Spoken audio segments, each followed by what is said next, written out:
Welcome to Janjua classroom. 10th class के unit unit 10 की grammar solve करने जा रहे हैं आज हम। और इसमें हम देखेंगे इन्फिनेटिव्स और इन्फिनेटिव फ्रेजेस के बारे में। देखें, इन्फिनेटिव जो होती है वो वर्ब की पहली हालत होती है जिससे पहले टू लगाया जाता है, और ये मुख्तलिफ़ फंक्शन सर अंजाम दे रही होती है। कभी ये नाउन का काम सर अंजाम देता है, कभी ये एडजेक्टिव का, और कभी ये एडवर्ब का। ठीक है जी। और आम तौर पर जो इन्फिनेटिव्स होते हैं वो वर्ब की पहली हालत और उससे पहले टू से स्टार्ट होते हैं।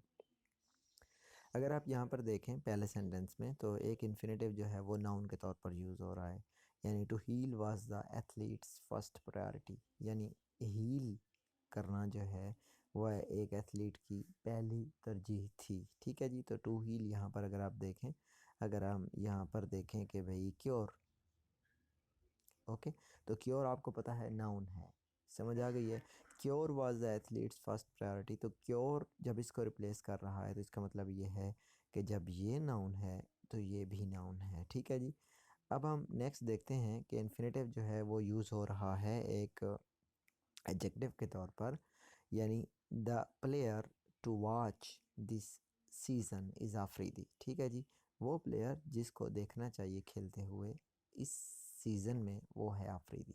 तो द प्लेयर टू वॉच, तो ये टू वॉच जो है हमें प्लेयर के बारे में कुछ ना कुछ बता रहा है। प्लेयर का आपको पता है वो नाउन है, तो जो आपको नाउन के बारे में थोड़ा सा इंफॉर्मेशन प्रोवाइड कर रहा है तो वो एडजेक्टिव होगा। तो इसमें इन्फिनेटिव फ्रेज एडजेक्टिव का काम कर रहा है। अब इन्फिनेटिव फ्रेज जो है वो एडवर्ब का काम भी करता है, जैसा कि this speech will be easy to memorise. ठीक है, ये जो स्पीच है इसको याद करना आसान है। ठीक है जी। तो टू मेमोराइज इन्फिनेटिव है। ठीक है जी। अब ये इन्फिनेटिव यूज़ हो रहा है ईजी को, मतलब हमें बता रहा है कि क्या याद करना आसान है। ठीक है जी। तो चूँकि ये हमें किसी वर्ब के बारे में बता रहा है तो इस वजह से ये एक एडवर्ब का काम कर रहा है इन्फिनेटिव। ठीक है जी। तो अब हमने देखना है कि इसमें इन्फिनेटिव फ्रेज कौन कौन से हैं और उसको देखना है कि वो नाउन है या वर्ब है या एडजेक्टिव का काम कर रहा है। इस जुमले में अगर हम देखें पहले सेंटेंस में, more than anything else I wanted some time alone to read. ठीक है जी। अगर आप देखें तो इसमें आपके पास टू रीड जो है वो एक इन्फिनेटिव है। ठीक है जी। तो इसमें हम देखते हैं कि मोर देन एनीथिंग एल्स यानी किसी और चीज़ से ज़्यादा मुझे जो चीज़ चाहिए वो कुछ टाइम चाहिए है, एलोन अकेले में चाहिए है, टू रीड ताकि मैं उसमें पढ़ सकूं। तो टू रीड आपको एलोन के बारे में बता रहा है। समझ आ गई है कि एलोन में करना क्या है। एलोन आपको पता है एडजेक्टिव है, जब एडजेक्टिव के बारे में बता रहा है तो वो एडवर्ब है। इन्फिनेटिव एडवर्ब का काम कर रहा है। My grand mother told me that we have been put on earth to share, to care, to give and to receive. तो आप इसमें देखें इन्फिनेटिव टू शेयर है, ठीक है जी, टू केयर है, टू गिव है और टू रिसीव है। ये सारे के सारे इन्फिनेटिव्स हैं और ये हमें बता रहे हैं कहाँ हमें पुट किया गया है, अर्थ पर। ठीक है जी। और टू केयर किस काम के लिए, इस तरह टू गिव और टू रिसीव ये सारे के सारे आपको वेयर का रिस्पॉन्स कर रहे हैं। ठीक हो गया, यानी अर्थ पर किया गया है और किस काम के लिए, फॉर व्हाट पर्पस। ठीक है जी। तो ये सारे के सारे चूँकि वेयर का रिस्पॉन्स कर रहे हैं और वेयर आपको बताता है कि ये हमारे पास यूज़ हो रहे हैं एक एडवर्ब के तौर पर। इस तरह नेक्स्ट है the right to vote is valuable. तो टू वोट जो है ये हमें बता रहा है राइट के बारे में, और राइट आपको पता है नाउन है, यानी वोट देने का हक। तो राइट टू वोट जो है ये हमें नाउन यानी राइट के बारे में बता रहा है, तो ये एडजेक्टिव इन्फिनेटिव है। नेक्स्ट है I tried to call but the line was busy. I tried to call, ठीक है जी, क्या ट्राई करने की कोशिश की, वर्ब के बारे में बता रहा है तो एडवर्ब है। To finish will be a relief, to finish, to finish will be a relieve यानी ख़त्म करना जो है वो एक आराम या सुकून होगा। तो टू फिनिश आपको पता है सेंटेंस के स्टार्ट में आ रहा है। और अगर हम यहाँ पर कहें कि भाई finishing will be a relief, finishing, finishing gerund है। ठीक है जी। तो जीरंड यानी कि नाउन जब यहाँ पर आ रहा है तो इसका मतलब ये है कि ये भी नाउन का काम कर रहा है। Next, do you agree with the decision to go. ठीक है जी।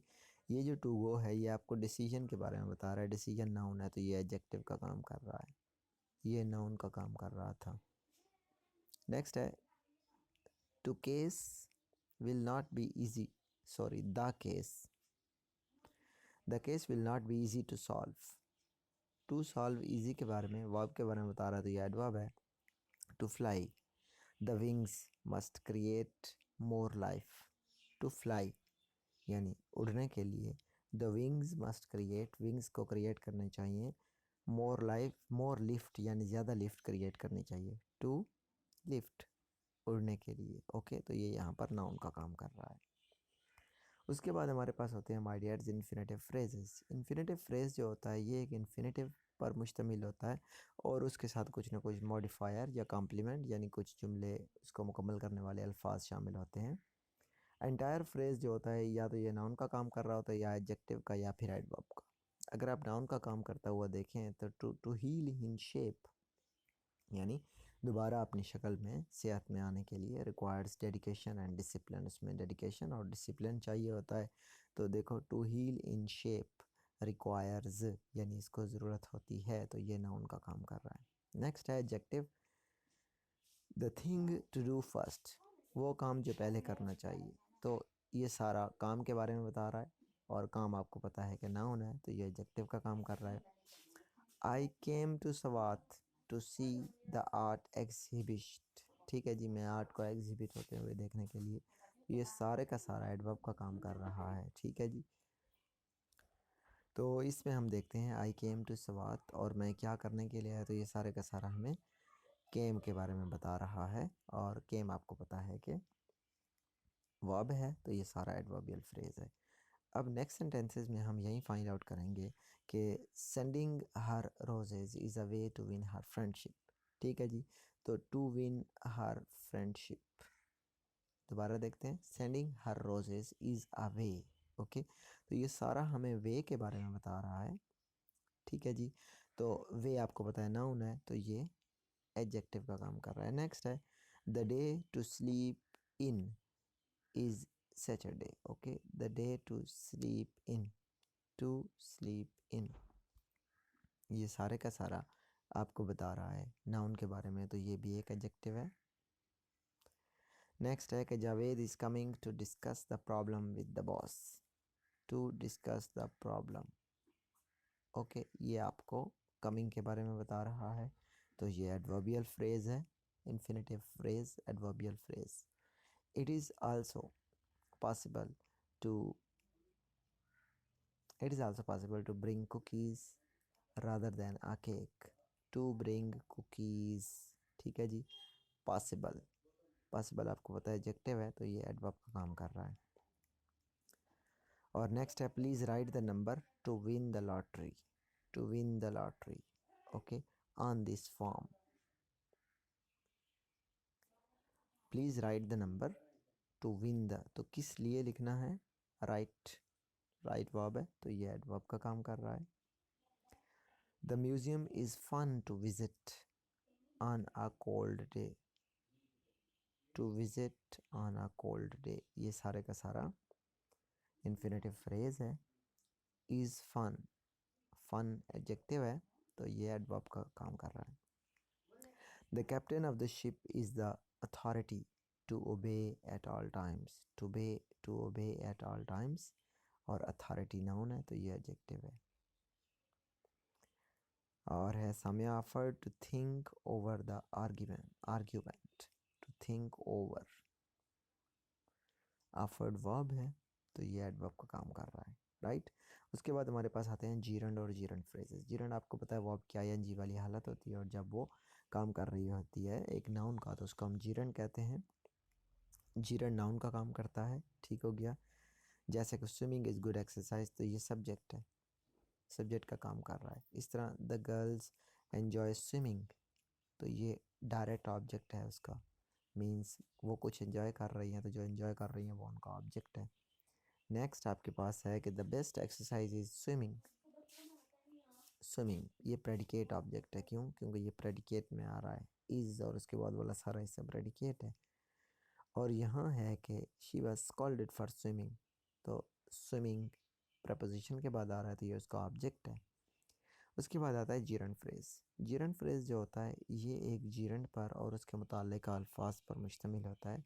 Swimming in the lake is good exercise. तो देखो स्विमिंग इन द लेक, ये सारे का सारा, और इज़ गुड एक्सरसाइज, और कहाँ स्विम करना, तो ये सारे का सारा जो है इस, चूँकि एक नाउन का काम कर रहा है तो इसको हम जीरंड फ्रेज कहते हैं। ठीक है जी।